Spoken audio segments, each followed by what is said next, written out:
So hello everyone, मैं हूं शिवम और मैंने स्कोर किया था 93 out of 100 in social science in my class 10 board exam. तो देखो यार, आज की इस वीडियो में मैं आप सभी को वही कुछ स्ट्रेटेजी बताने वाला हूं जो कि आप अपने लास्ट मंथ में प्रिपरेशन अगर कर रहे हो बोर्ड एग्जाम की, मतलब कर ही रहे हो ऑब्वियसली, तो आप कौन कौन से वो स्ट्रेटेजी, कौन कौन से वो टिप्स है जो आप फॉलो करके 90+ आराम से स्कोर कर सकते हो अपने सोशल साइंस के एग्जाम में, जो कि आपका बोर्ड एग्जाम होने वाला है। तो सब्सक्राइब कर देना और अगर थोड़ी सी भी वीडियो अच्छी लगे ना तो लाइक कर देना। चलिए आज की वीडियो स्टार्ट करते हैं।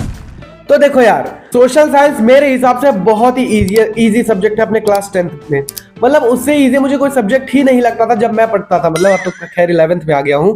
तो सोशल साइंस में सबसे पहली टिप अगर मैं आप सभी को देना चाहूंगा तो देखो, एनसीईआरटी जो आपकी है, मतलब एनसीईआरटी के अलावा कोई भी आपको थर्ड पार्टी बुक आपको नहीं अपनानी है। एनसीईआरटी बुक जो है उसके सारे कॉन्सेप्ट्स को अपने यहाँ दिमाग में बैठा लो, क्योंकि एनसीईआरटी के कॉन्सेप्ट्स ही बोर्ड एग्जाम में आते हैं। और भाई ऐसा मैं बता रहा हूँ, केस बेस्ड जो क्वेश्चंस होते हैं ना, उसको अगर छोड़ दिया जाए, 33% आई गेस क्वेश्चंस होते हैं, उसको अगर छोड़ दिया जाए तो क्वेश्चन भाई डिट्टो एकदम एनसीईआरटी से रिलेटेड ही आता है। मतलब अगर आप बुक को पढ़े होगे और चैप्टर को अच्छे से समझे होगे तो मुझे नहीं लगता कि कोई क्वेश्चन आपसे छूटेगा एनसीईआरटी के अलावा भी। बाकी क्वेश्चन जो बनते हैं सीबीक्यू वाले, केस बेस्ड वाले, तो उसके लिए आपको थोड़ा डीप पढ़ना पड़ेगा और चीजों को समझना पड़ेगा। यानी कि कोई भी नाम, कोई भी पैटर्न से अगर क्वेश्चन आ जाता है, बहरूपिया क्वेश्चन इन दिगराज सर के मतलब टोन में, तो अगर कोई भी क्वेश्चन ऐसा आता है तो आप उसको इजी वे में सॉल्व कर सकते हो। और कहीं से भी एनसीईआरटी में आए तो आपके दिमाग में कॉन्सेप्ट अगर बैठा रहेगा तो आप बिल्कुल आराम से लिख लोगे। टिप नंबर 2, अभी से आंसर राइटिंग प्रैक्टिस शुरू कर दीजिए। मतलब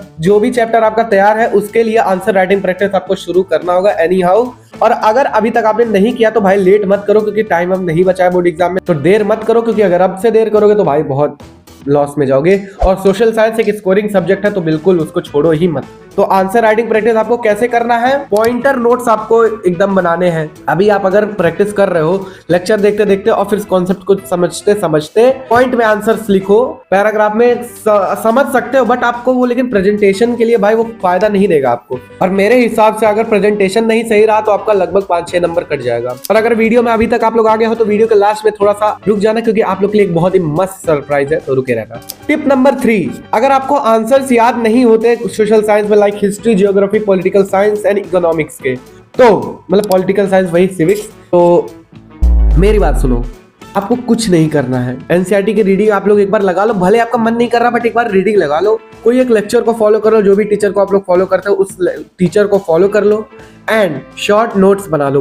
बस। और कुछ नहीं करना आपको भाई। ये 3 काम अगर आप कर लिए तो आपका एक चैप्टर, मतलब एक चैप्टर के लिए आपको बता रहा हूँ, तो ये आपका एक चैप्टर इतना अच्छे से तैयार हो जाएगा और आप दूसरे को जब बताओगे तो और प्रिपेयर हो जाएगा। इसका मतलब आपका एक चैप्टर जब अच्छे से तैयार हो जाएगा उससे आपका कॉन्फिडेंस भी बढ़ेगा। और 30 दिन बचे हुए हैं, अगर आप 1-1 घंटा अपने एसएसटी को टाइम देते हो अपना डेली, तो मे भी 15-16 दिन में आपका ये चैप्टर, पूरे चैप्टर्स खत्म हो जाएंगे। और जियोग्राफी में आपको कुछ नहीं करना, रिलेट करके लिखना है, अपने इन्वायरमेंट से रिलेटेड सारी चीजें होती हैं, बट कुछ मैथ्स हो गए, कुछ न्यूक्लियर पावर प्लांट्स हो गए एंड आयरन माइनिंग वगैरह जो झारखंड में होता है, छत्तीसगढ़ में होता है, तो इन सब के बारे में आपको मैपिंग भी जरूरी है। एंड हिस्ट्री के लिए आपको डेट्स इंपॉर्टेंट है, पॉलिटिकल साइंस के लिए आपको कॉन्सेप्ट्स बिल्ड करना है। न्यूज वगैरह आप देखते हो तो ठीक है, नहीं देखते हो तो कोई बात नहीं, लेकिन आपको पॉलिटिकल साइंस के लिए बुक रीडिंग एकदम जरूरी है। इकोनॉमिक्स में क्या है, इकोनॉमिक्स में भी आपको अपने थिंकिंग पे ही जोर देना है, क्योंकि जितना थिंकिंग आपका स्ट्रांग रहेगा उतने चीजें आपको याद रहेंगी और उतनी चीजें आप लिख सकते हो एकदम आराम से। टिप नंबर 4, आपको करना है क्वेश्चन प्रैक्टिस, जिसके लिए मैं आप सभी के लिए लेकर के आया हूँ ये दिशा पब्लिकेशन की सोशल साइंस के 360 बुक। इसमें बुक ओपन करते ही आप सभी को मिलेगा history, geography, political science and economics के बहुत सारे कंटेंट्स। अगर मैं आपको इस बुक के बारे में बताऊं तो आपके सारे 21 चैप्टर इसमें कवर्ड है, प्लस एनसीईआरटी के क्वेश्चन विद एक्सप्लेनेशन भी आपको मिलेंगे इसमें। और पिछले 10 साल के बढ़िया से बढ़िया पीवाईक्यूज भी मिलेंगे विद एक्सप्लेनेशन। वेरी शॉर्ट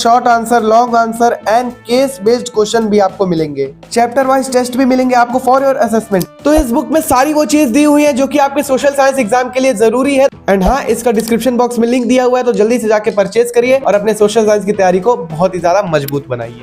बस इतनी चीजों को फॉलो कर लो। सोशल साइंस में, सोशल साइंस बहुत ही इजीएस्ट सब्जेक्ट है, आराम से 90-95 नंबर आप स्कोर कर सकते हो, उससे आपका परसेंटेज भी बढ़िया गेन होगा। And do not worry, paper बहुत ही इजी आएगा बोर्ड एग्जाम का।